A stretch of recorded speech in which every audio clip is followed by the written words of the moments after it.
อดีฮอตหนังเป็นจัดเซ็นเตอร์ไปเบิ่งหนังได้บอกมื่อนี้นางอย่างนาง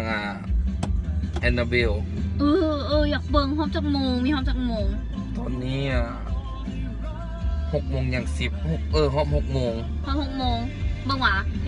พอดีนะมันจะบ่เสียเวลาจะเบิ่งโดนละถ้าปากก่อนสนะเดี๋ยวจังบ่เสียเวลาเดี๋ยว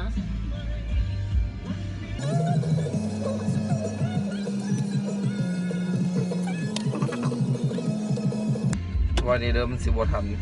บ่เดี๋ยว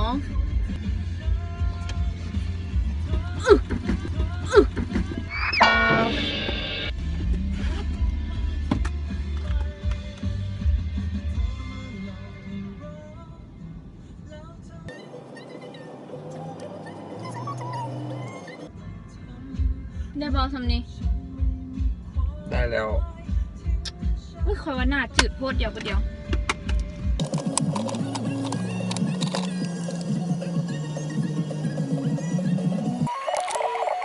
อีกโดนวะบุดเดียวไล่หน้าบุดเดียว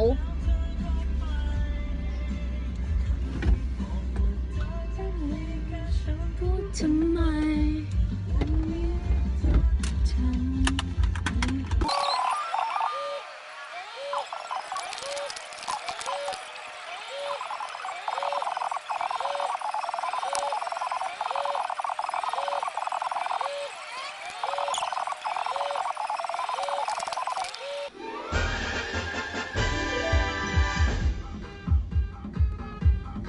นี่ไปแล้วไปใส่เอาเบิ่งหนังมึงเบิ่งโมงก่อนบอกกูถามมึงตั้งแต่6 โมงตรงจนเดี๋ยวนี้9 โมงละเอาอย่างมึงสิเอาอย่างอีกมึงสินอนนี่เลยบอกแต่งหน้าอีกไหมยังบ่เบิดโมงเพื่อหาก็3 ชั่วโมงนึงบุดเดียวนึงดูนี่บอกแต่งอีกไหมแต่งให้มันฮอด12 โมงเลยกูสินอนท่า